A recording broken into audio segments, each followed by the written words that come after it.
Assalamualaikum warahmatullahi wabarakatuh. Kami dari kelompok 3 farmakologi akan menjelaskan mengenai sediaan obat cair. Perkenalkan, nama saya Dia Mulisa Jayandini.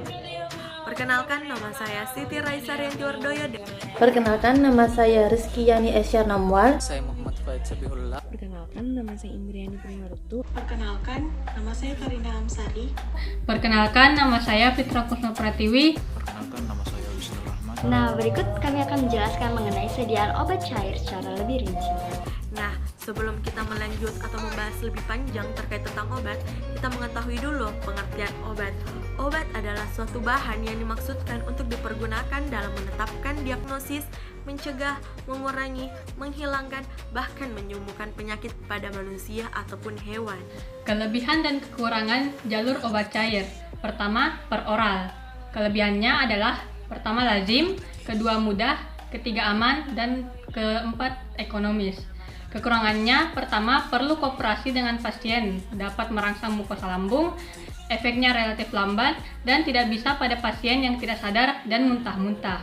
Baik, saya akan menjelaskan mengenai kelebihan dan kekurangan jalur obat cair per injeksi. Kelebihan yang pertama yaitu memiliki efek yang cepat dan teratur. Yang kedua, pengobatan darurat, yang dimana kita dapat melakukan pengobatan tersebut walaupun seseorang dalam keadaan tidak sadar. Yang ketiga yaitu memiliki dosis yang tepat. Jika ada kelebihan, pasti akan ada kekurangan. Kekurangan yang pertama yaitu kita dapat merasakan rasa nyeri, dan yang kedua harganya yang relatif mahal. Yang ketiga kurang aman. Yang keempat harus diasepsi, yang dimana asepsi merupakan segala upaya yang diterapkan untuk mencegah masuknya mikroorganisme ke dalam tubuh yang probabilitas yang akan mengakibatkan infeksi. Adapun kelebihan dan kekurangan jalur obat cair per tropikal. Yang pertama, kelebihannya adalah untuk efek lokal, efek samping sistemik minimal, dan mencegah first pass efek. Dan kekurangannya adalah untuk sistemik, menyerupai 4 infus atau zero order. Poin berikutnya terkait penjelasan obat cair jenis larutan. Contoh obat yang kami gunakan yaitu bisoprolol larutan. Bisoprolol larutan ini merupakan sediaan obat oral. Penggolongannya yaitu setiap dalam 50 ml bisoprolol larutan mengandung gram hesin HCl 2 mg dan juga mengandung guaifenesin. Bisoprolol larutan ini secara umumnya digunakan sebagai sekretolitik dan ekspektoran untuk meredakan batuk berdahak. Berdasarkan Permenkes Republik Indonesia, bisoprolol larutan merupakan obat bebas terbatas. Bisoprolol larutan memiliki berbagai kelemahan dan kelebihan. Kelebihan dari bisoprolol larutan itu, yang pertama, dosisnya mudah divariasikan. Yang kedua, aksi obat terjadi begitu cepat dikarenakan sediaan obat ini berbentuk cair. Sedangkan untuk kekurangannya, yang pertama, kurang stabil dari segi mikrobiologi dan kimia daripada sediaan pada. Selanjutnya adalah penjelasan mengenai obat cair jenis sirup. Jadi contoh obat yang kami gunakan yaitu Demacolin. Nah, rute obatnya merupakan sediaan oral. Adapun penggolongan obatnya, dalam Demacolin 60 ml itu mengandung paracetamol 120 mg, pseudoephedrine 7,5 mg, kemudian chlorpheniramine maleat 1 mg. Nah, Demacolin itu berfungsi untuk mengobati gejala flu seperti demam, hidung tersumbat, dan bersin-bersin.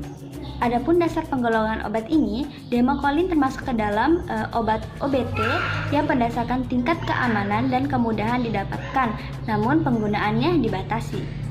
Adapun kelebihan dari obat jenis sirup ini, yang pertama itu merupakan campuran yang homogen, kemudian obat lebih mudah diabsorpsi. Adapun kekurangannya yaitu ada obat yang tidak stabil dalam larutan, kemudian volume dan bentuk larutan lebih besar, dan ada yang sukar ditutupi rasa maupun baunya. Selanjutnya itu penjelasan obat cair jenis eliksir. Pertama, contoh obatnya. Contoh obatnya itu contoh obat Batugin. Nah, untuk rute obatnya oral. Untuk penggolongan obatnya, dalam 30 ml obat Batugin mengandung ekstrak daun Strobilantes cripus dan ekstrak daun Sosus arvensis. Obat ini biasa digunakan untuk membantu meluruhkan batu urin dan batu saluran kemih. Dan dasar penggolongan obatnya, Batugin merupakan golongan jamu karena berasal dari bahan alami Indonesia. Selanjutnya, kelebihan dan kekurangan pada batugin.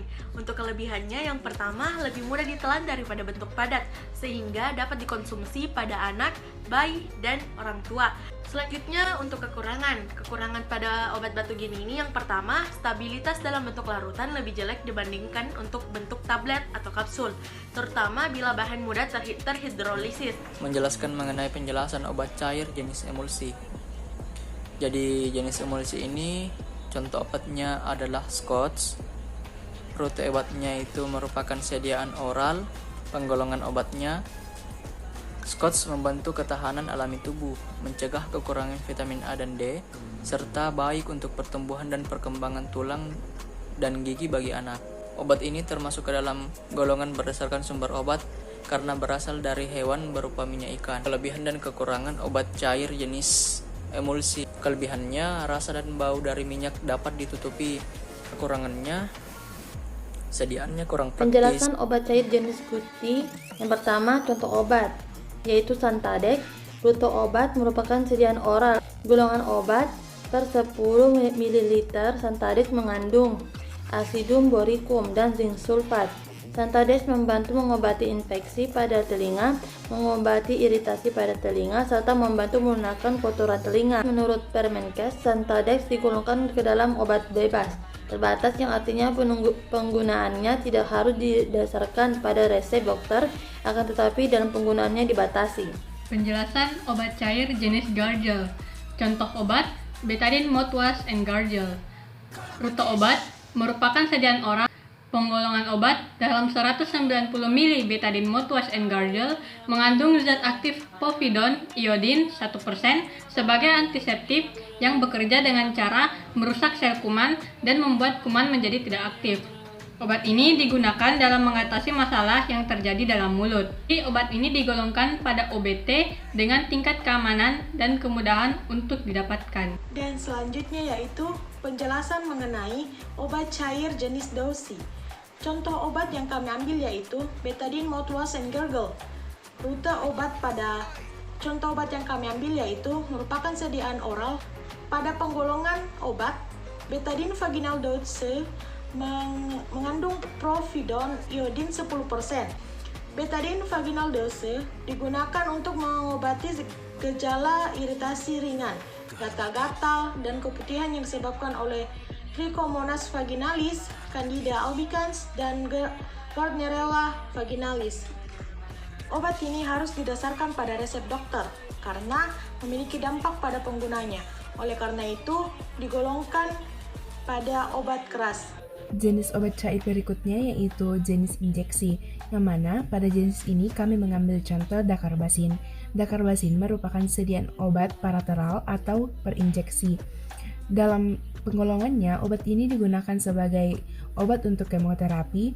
Dacarbazine termasuk ke dalam golongan menurut efek terapi, khususnya hitotoksik, dikarenakan mampu menghambat perkembangan sel kanker.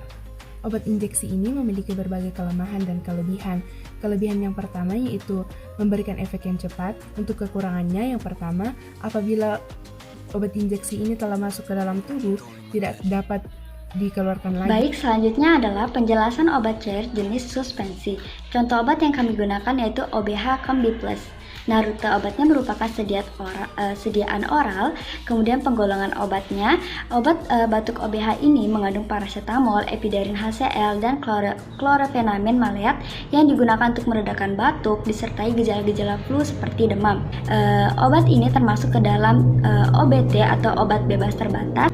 Adapun kelebihan dari jenis obat suspensi ini yaitu suspensi merupakan sediaan yang menjamin stabilitas kimia dan memungkinkan terapi dengan cairan.